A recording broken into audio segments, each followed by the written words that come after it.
ಕೇಂದ್ರ ಸರ್ಕಾರವು ಬ್ರಹ್ಮಶ್ರೀ ನಾರಾಯಣ ಗುರುಗಳಿಗೆ ಗಣರಾಜ್ಯೋತ್ಸವದ ಪರೇಡ್ನಲ್ಲಿ ಸ್ತಬ್ಧ ಚಿತ್ರವನ್ನು ಪ್ರದರ್ಶಿಸಲು ಅವಕಾಶ ನಿರಾಕರಣೆ ಮಾಡಿರುವುದನ್ನು ಖಂಡಿಸಿ ದಕ್ಷಿಣ ಕನ್ನಡ ಜಿಲ್ಲಾ ಕಾಂಗ್ರೆಸ್ ಪಕ್ಷದ ವತಿಯಿಂದ ಇಂದು ಕಾಂಗ್ರೆಸ್ ಭವನದ ಬಳಿಯಿಂದ ಬ್ರಹ್ಮಶ್ರೀ ನಾರಾಯಣ ಗುರುಗಳಿಂದಲೇ ಪ್ರತಿಷ್ಠಾಪನೆಗೊಂಡಿರುವಂತಹ ಕುದ್ರೋಳಿ ಶ್ರೀ ಗೋಕರ್ಣನಾಥ ಕ್ಷೇತ್ರಕ್ಕೆ ಕಾಲ್ನಡಿಗೆ ಜಾಥಾ ನಡೆಯಿತು. ಮಾಜಿ ಸಚಿವ ಬಿ ರಮನಾಥ ರೈ ಸೇರಿದಂತೆ ನಾಯಕರಾದ ಐವನ್ ಡಿಸೋಜಾ, ಪಿ.ವಿ. ಮೋಹನ್, ಶಶಿಧರ ಹೆಗ್ಡೆ ಸಹಿತ ಹಲವು ಮಂದಿ ಭಾಗವಹಿಸಿದ್ರು. ಬ್ರಹ್ಮಶ್ರೀ ನಾರಾಯಣ ಗುರುಗಳಿಗೆ ಜಯವಾಗಲಿ ಎನ್ನುವ ಘೋಷಣೆ ಮುಗಿಲು ಮುಟ್ಟಿತ್ತು.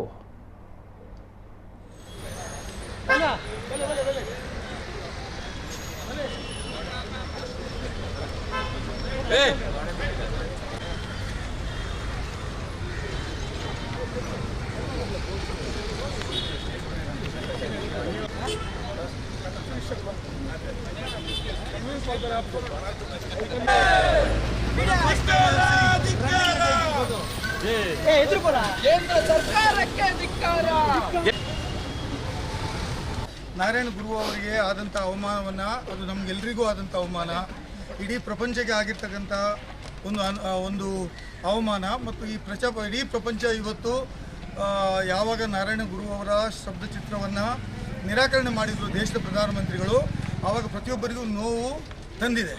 ಈ ನೋವನ್ನು ವ್ಯಕ್ತಪಡಿಸಲಿಕ್ಕೆ ನಮ್ಮ ಜಿಲ್ಲೆಯಲ್ಲಿ ಅತ್ಯಂತ ಹೆಚ್ಚು ಮಂದಿ ನಾವು ಇವತ್ತು ನಾರಾಯಣ ಗುರು ಅವರ ಭಕ್ತರಿದ್ದೇವೆ. ನಾರಾಯಣ ಗುರು ಅವರ ಸಿದ್ಧಾಂತಗಳು ನಮ್ಮ ಕಾನ್ಸ್ಟಿಟ್ಯೂಷನ್ ಸಿದ್ಧಾಂತಗಳು ಒಂದೇ. ಇವತ್ತು ಪ್ರತಿಯೊಬ್ಬರನ್ನ ಪ್ರೀತಿ ಮಾಡಬೇಕು, ಪ್ರತಿಯೊಬ್ಬರಿಗೂ ವಿದ್ಯೆ ಸಿಗಬೇಕು, ಎಲ್ಲರಿಗೂ ದೇವರು ಒಬ್ಬನೇ ಅಂತ ಹೇಳಿ ಎಲ್ಲರಿಗೂ ಶಿಕ್ಷಣ ಸಿಗಬೇಕು. ಈ ತತ್ವ ಸಿದ್ಧಾಂತದ ಅಡಿಯಲ್ಲಿ ಎಲ್ಲ ಧರ್ಮದವರು, ನಾನು ಕ್ರೈಸ್ತ ಧರ್ಮದವರು ಇರ್ಬೋದು, ಇನ್ನೊಬ್ಬರು ಮುಸ್ಲಿಂ ಧರ್ಮದವರು ಇರ್ಬೋದು, ಹಿಂದೂ ಧರ್ಮದವರು ಇರ್ಬೋದು, ಪ್ರತಿಯೊಂದು ಧರ್ಮದವರು ಕೂಡ ಒಂದೇ ಜಾತಿ, ಒಂದೇ ಮತ, ಒಂದೇ ದೇವರು ಅಂತ ಹೇಳುವ ರೀತಿಯಲ್ಲಿ ಅವರ ಬೋಧನೆ ಏನಿತ್ತು ಅದನ್ನು ನಾವೆಲ್ಲರೂ ಒಪ್ಪಿಕೊಂಡಿದ್ದೇವೆ ಮತ್ತು ಪ್ರತಿ ವರ್ಷ ಕೂಡ ಅವರನ್ನು ನಾವು ಆರಾಧಿಸ್ತೇವೆ ಮತ್ತು ಇಡೀ ಪ್ರಪಂಚ ಆರಾಧಿಸ್ತೇವೆ.